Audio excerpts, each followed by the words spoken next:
77 আর এই গিয়ে 78। মোটে 78। এর চেয়ে বেশি তো নবাবের দেহরক্ষীর কাছে থাকে। দূর দূর দূর দূর। অনেকদিন মহারাজকে হাত করে মোহর নেওয়া হয়নি, কিছু একটা করতেই হবে।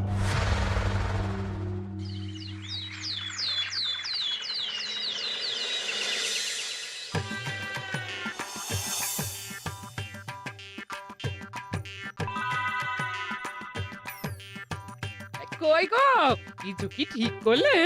রাজকুমারের জন্মদিনে কি উপহার দেবে? হ্যাঁ গো, পেয়েছি, এই দেখো। উমা, এই যে তোমার ছোটবেলা সোনার আংটিখানা। হ্যাঁ গিন্নি, ঠিক ধরেছ। যেটুকু যা গয়না ছিল সবই তো দেওয়া হয়ে গেছে, নহে বিক্রি হয়েছে। আর তো কাউকে কিছু দেওয়ার নেই, তাই ভাবলাম এটাই উপহারে দিই। সে ভালো ভেবেছো। বেশ, আসি তাহলে, ওদিকে সবার দেরি হয়ে যাচ্ছে গিন্নি।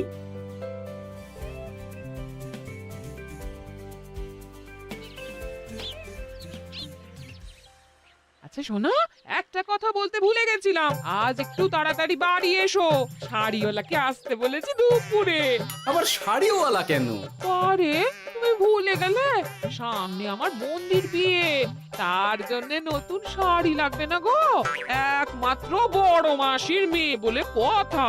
বুঝলাম, তো ওই একটা শাড়ির জন্য আবার আমাকে থাকতে হবে? 3টে শাড়ি উপহারের পাশাপাশি আমারও একটা শাড়ি চাই। হ্যাঁ আচ্ছা, তুমি নতুন শাড়ি নিয়ে কি করবে বলো তো? বিয়েটা তো তোমার বংশীর। বলি, সারাটা জীবন তো এই এক কাপড়ই কাটিয়ে দিলাম, কি দিয়েছো তুমি আমায়?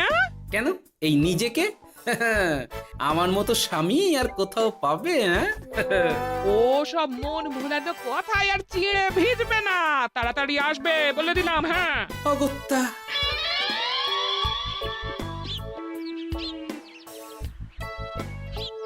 দূর, গিন্নিরও যত কথা সব বেরোনোর সময়। আবার তাড়াতাড়ি ফিরেও আসতে হবে শাড়ির জন্য। দেখি মহারাজকে বলি অগ্রিম বেতনের জন্য, না হলে তো শাড়ি কেনা যাবে না। তাও একটা হলে হতো, কিন্তু এনাকেও দিতে হবে। আসলে সত্যিই তো, গিন্নি আমার কত যত্ন আত্তি করে, কিন্তু তাকে আজ পর্যন্ত তেমন কিছু উপহার দিতে পারিনি। না, গিয়ে বলি।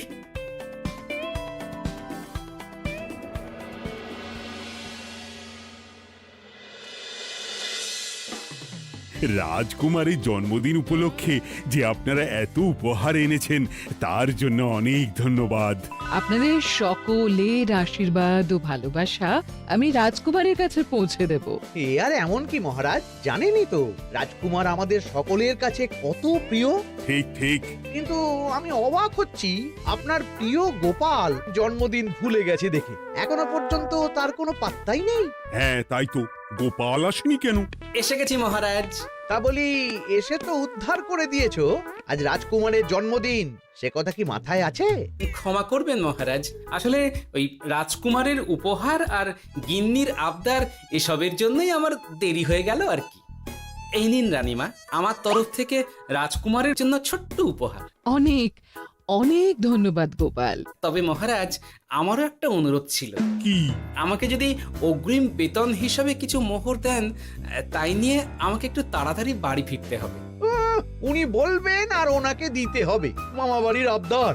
যেটা জানেন না তার মাঝে এত কথা বলেন কেন? হ্যাঁ, আসলে মহারাজ, আমার গিন্নির বোনের মেয়ের বিয়ে সামনে, তাই গিন্নি আবদার করেছে ওই নতুন শাড়ি কেনার জন্য। জানেনই তো বিয়ে বাড়ির কত খরচা, তাই।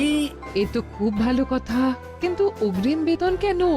এমন একটা ভালো খবর দিলে আমার তরফ থেকে তোমার জন্য কিছু মোহর উপহার। এই না। ধন্য মা আপনি, আপনার মতো মা থাকতে সত্যি ছেলের কোনো চিন্তা থাকে না রানীমা। বেটা আবার সুযোগ বুঝে মোহর পেল, কেন যে আমার এমন হয় না। এবার তাহলে আসি মহারাজ, গিন্নি ওদিকে অপেক্ষা করছে। হ্যাঁ হ্যাঁ, যাও যাও, আজ তাহলে সভা এখানেই শেষ করলাম।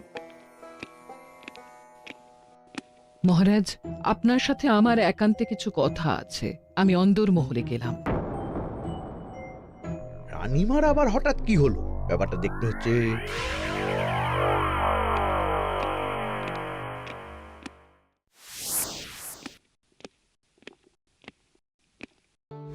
আজ আমি বুঝতে পারছি আপনি আমাকে একদম ভালোবাসেন না মহারাজ।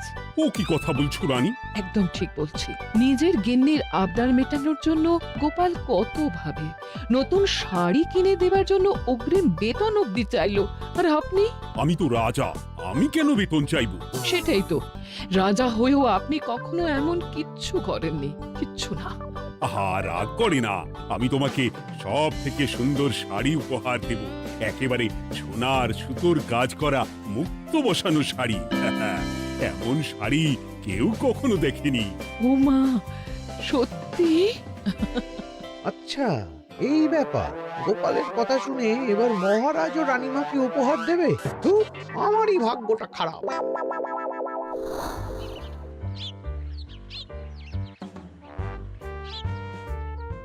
হাজার চেষ্টা করেও গোপালকে আটকানো যায় না। দূর দূর দূর, আমি যা চেয়েছিলাম তা ওই গোপাল পেয়ে গেল। ও কি গো, তুমি কার সাথে কথা বলছো? দুর্ভাগ্যর সাথে। কি সব অলক্ষণের কথা? কি হয়েছে? কি আর হবে, সবই তো তোমার দোষ। আমার দোষ? হ্যাঁ, তুমি আমার কাছে বায়না করো না কেন কিছু? তুমি বায়না করনি বলেই আজ আমি রানীমার কাছ থেকে মোহর পেলাম না, কিন্তু গোপাল পেয়ে গেল। এবার বুঝলাম। ঠিক আছে, এখন তাহলে বায়না করছি, তুমি কাল গিয়ে সেটা রানীমাকে জানাবে, ঠিক আছে? হ্যাঁ, করো করো করো, বায়না করো, বায়না করো। কি চাই, কি চাই, কি চাই? পেয়েছি। তুমি রানীমাকে গিয়ে বলবে যে আমার একটা সোনার হার চাই। এই না হলে আমার বউ। দারুণ চাল চেলেছো।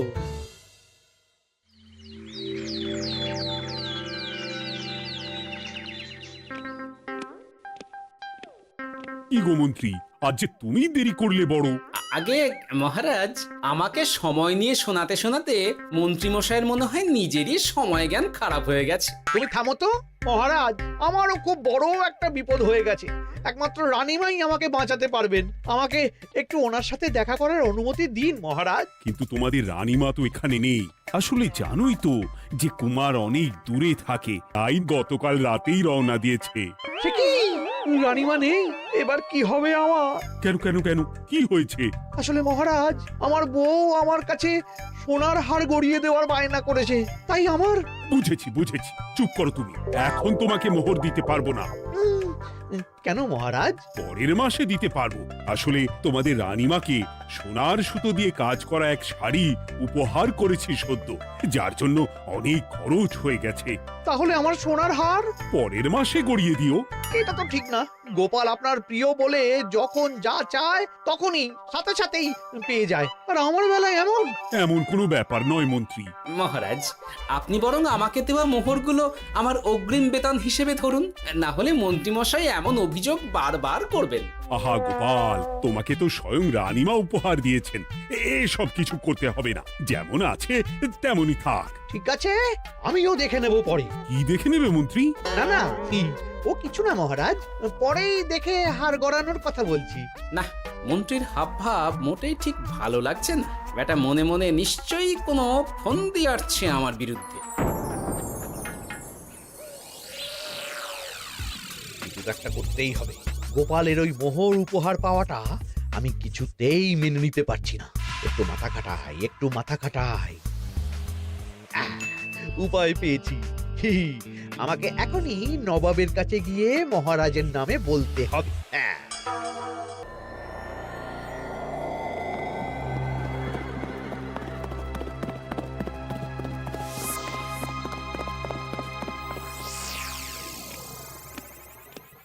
প্রণাম নবাব বাহাদুর। আরে এ যে কৃষ্ণনগরের রাজা কৃষ্ণচন্দ্রের মন্ত্রী, তো হঠাৎ এখানেই কেন? আমি নবাব বাহাদুরকে আন্তরিক ধন্যবাদ জানাতে এসেছি। কিসের জন্য? এই যে আমরা খুব খুশি রাজা কৃষ্ণচন্দ্রের মতো একজন শক্তিশালী রাজা পেয়ে। শুধু সামরিক বলেই নয়, আর্থিক, সামাজিক, রাজনৈতিক সব দিক থেকে। আর এটা সম্ভব হয়েছে আপনার মতো একজন নবাবের মহারাজের ওপর কৃপা দৃষ্টির জন্য। বলতেটা কি চাইছো তুমি?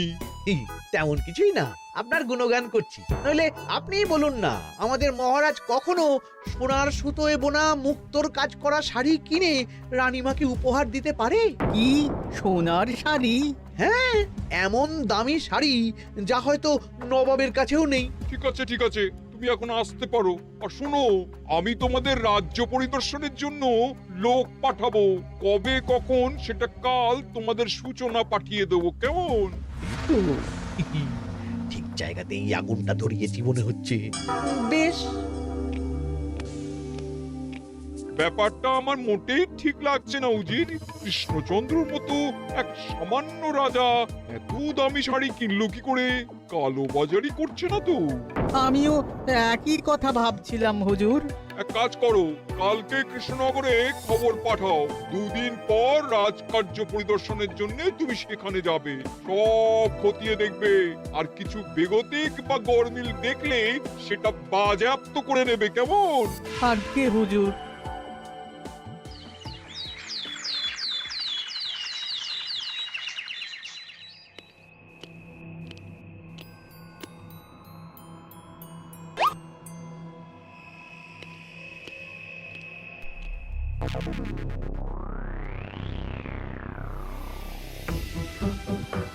কি হয়েছে মহারাজ? কার চিঠি? নবাবের রাজকার্য পরিদর্শনের জন্য লোক পাঠাবে 2 দিন পর। এতে চিন্তার কি আছে মহারাজ? চিন্তার বিষয় আছে। নবাব আমার রাজকোষের হিসাবও মিলিয়ে দেখতে চায়। কোনো একটা ভাবে নবাবের কানে আমার সোনার শাড়ি কেনার কথাটা চলে গেছে, তাই সন্দেহ করছে। সে কি কাণ্ড! নবাবকে তো চিনি, ভুল ধরার কোনো সুযোগ ছাড়বে না। আর চিঠিতে পরিষ্কার লিখে দিয়েছে, হিসেবের একটু এদিক ওদিক হলেই সে সব বাজেয়াপ্ত করে নেবে। হায় কপাল, এ সব হয়েছে গোপালের জন্য। অমনি শুরু করে দিলেন। আচ্ছা, আমি আবার কি করেছি বলুন তো? তুমিই তো করেছো। সেদিন যদি তুমি তোমার গিন্নির শাড়ি কেনার কথাটা রানীমার কানে না তুলতে, তাহলে রানীমাও মহারাজের কাছে শাড়ির জন্য বায়না করতেন না, মহারাজও সোনার শাড়ি কিনতেন না, আর নবাবও জানতে পারতেন না। একদম ঠিক কথা বলেছ মন্ত্রী, সব দোষ তোমার গোপাল। মহারাজ, আপনি এমন বলছেন? হ্যাঁ বলছি, কারণ এটাই হয়েছে। দুশ্চিন্তায় এখন মাথা খারাপ হয়ে যাচ্ছে আমার। আমি জানি না তোমার জন্য আজ অব্দি এমন বিপদে কবে পড়েছি। এবার তোমাকেই এখান থেকে বেরোনোর উপায় বের করতে হবে। আর যদি তা না করতে পারো, তাহলে আজ পর্যন্ত তোমাকে যত মোহর উপহার দেওয়া হয়েছে, সেই সব উপহারের মোহর ফেরত দিতে হবে। সব মোহর যে প্রায় খরচ হয়ে গেছে মহারাজ, আবার আমি কোথা থেকে পাবো? সেটা তুমি জানো। এইবার গোপাল ভালো মতো জব্দ হয়েছে। এ যে লঘু পাপে গুরুদণ্ড। গোপাল পড়ল কাঁদে। এমন দেখে মন্ত্রী হাসে আর আমার মনটা কাঁদে।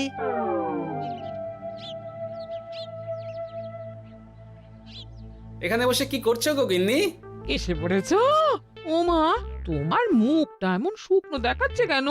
আর বলো না, এই হিসেবের ঠেলায় সবকিছু বেহিসাবি হয়ে যাচ্ছে একেবারে। আচ্ছা, তুমি কি করছিলে ওই রসিদগুলো নিয়ে? দেখে হিসেব করছিলাম এই মাসে অনেক খরচ হয়েছে কিনা, সেই বুঝে পরের দিনগুলো চালাতে হবে গো। কি বললে? রসিদ দেখে হিসেব কষা? রি, এটা তোমার মাথাতেই আসেনি। ধন্যবাদ গিন্নি, আরো একবার তোমার জন্য এই যাত্রায় আমি বেঁচে যাব মনে হচ্ছে। বেঁচে যাবে কেন? কি হয়েছে? আচ্ছা, আমাকে আবার একটু রাজপ্রাসাদে যেতে হবে। আমি এলাম গিন্নি। কি যে বলে লোকটা, কিছুই বুঝতে পারি না।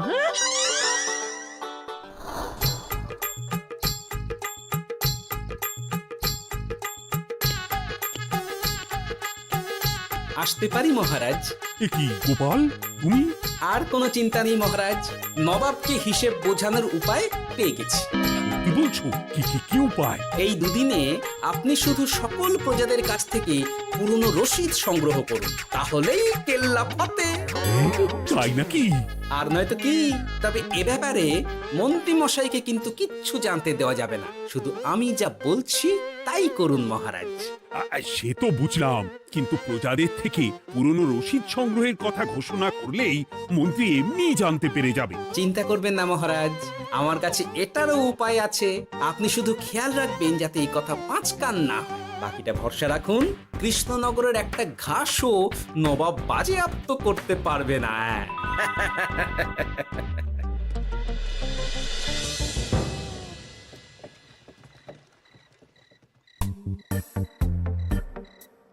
গোপাল দাদু, আমরা সব চলে এসেছি।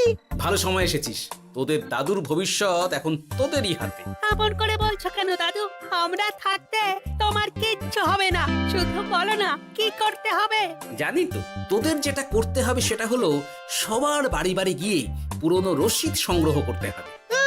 এই ব্যাপার, এটা আর এমন কি? কিন্তু কেউ যদি জিজ্ঞাসা করে কেন চাইছি, তখন বলবি যে ওই গোপাল দাদু ওই ঠোঙা বানাবে বলে পুরনো কাগজ চাইছে। আচ্ছা, আমরা এক্ষুনি নিয়ে আসছি। যাক, প্রথম ধাপ হয়ে গেল, এবার পরের ধাপের প্রস্তুতি। যাই, একবার বরং বিজ্ঞানীর কাছ থেকে ঘুরে আসি। বিজ্ঞানী, ও বিজ্ঞানী, বাড়ি আছো? আরে গোপাল যে, এসো এসো ভেতরে এসো। বলো, তোমাকে কিভাবে সাহায্য করতে পারি?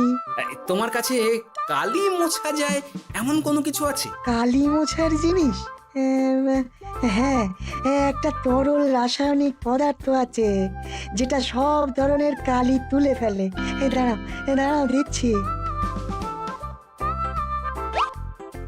অনেক ধন্যবাদ বিজ্ঞানী।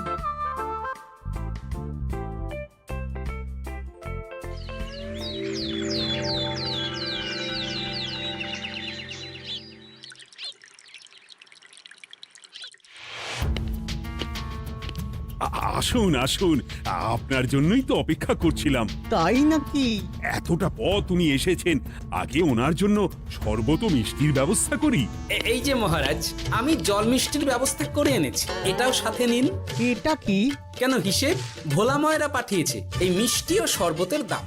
এর মধ্যে এই কাজের সাথে যুক্ত ভোলা ময়রা আর তার পরিচারকের পারিশ্রমিকও যুক্ত আছে। হ্যাঁ, আসলে আমাদের মহারাজ তো প্রতিদিনের খরচ খুব হিসেব করে চলেন, তাই। ও, আমি একটু বসবো? নিশ্চয়ই, ওই তো ওদিকে বসার জায়গা। আপনি কি হাওয়া খাবেন উজির সাহেব? তাহলে রশিদে ওটাও যুক্ত করব। মশকরা হচ্ছে? আহা, রেগে যাচ্ছেন কেন? আপনার সাথে মশকরা করার মতো স্পর্ধা আমার নেই উজির সাহেব। আসলে মাসের শেষ তো, তাই একটু বেশি হিসেবে চলতে হচ্ছে আর কি। আমাকে হিসেব দেখাচ্ছ?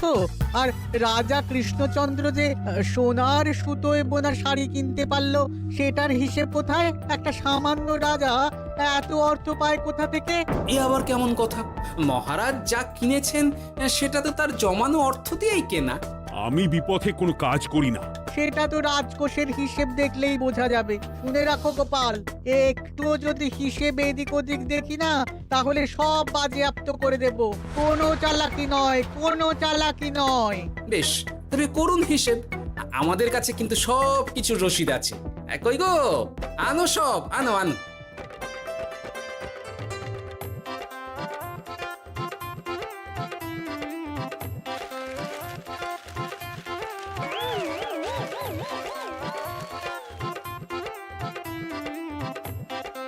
হ্যাঁ, এত রসিদ? আপনি বরং নিশ্চিন্তে হিসেব কষে নিন, আমরা আসি।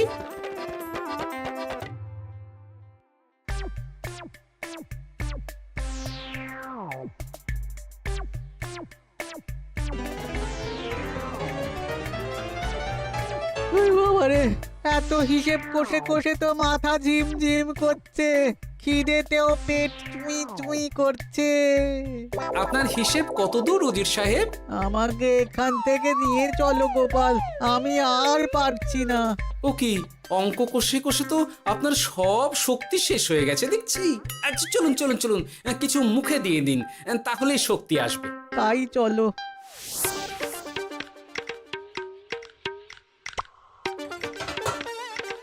নিন, এটা হলো দুপুরের খাবার, আনাজ মশলা, এমনকি রান্নার ঠাকুরেরও পারিশ্রমিকের হিসেব। এবার আমি পাগল হয়ে যাব। আমি আর কোনো হিসেব দেখতে চাই না। সব সময় কি আর হিসেব নিয়ে চলা যায় নাকি? কি আর করা যাবে বলুন? হিসেবে না চললে আপনি তো মহারাজের উপার্জনের উপর সন্দেহ করবেন, আর বেশি খরচ হলেই সম্পত্তি বাজেয়াপ্ত করবেন। তাই বলে সব কিছুতেই হিসেব? কোনো একদিকে বেশি খরচ হলে বাকি দিকগুলো এভাবেই কম করে চলতে হয়। কি ঠিক বলিনি? আমি আমার ভুল বুঝতে পেরেছি গোপাল, এবার আমাকে রেহাই দাও। আসলে তোমাদের মন্ত্রী নবাবের কাছে গিয়ে তোমাদের রাজা নামে উস্কেছে। কি মন্ত্রী? এই রে খেয়েছে, এবার পালাতে হবে দেখছি। ঠিক জানতাম মোহরের জন্যই এত কিছু। তাই তো নবাব এমন করেছেন। বেশ, এবার আমি ফিরে গিয়ে নবাবকে সব জানিয়ে দিচ্ছি। সত্যি গোপাল, তোমার তুলনা হয় না। আর মন্ত্রী, আগে মহারাজ, তুমি যা করেছো তার কোনো ক্ষমা নেই। তোমার জন্যই আমার এত হয়রানি হয়েছে। ভুল হয়ে গেছে, আমাকে ক্ষমা করে দিন মহারাজ। গোপালের ওপর হিংসে করে এমন করেছি, আর হবে না। একটা সুযোগ দিন মহারাজ। হ্যাঁ মহারাজ, সুযোগ দিয়েই দিন। বেশ, তবে তোমার শাস্তি হলো রানীমাকে আমি যে সোনা শাড়ি কিনে দিয়েছি সেটার পুরো দাম তোমাকে আমায় দিতে হবে।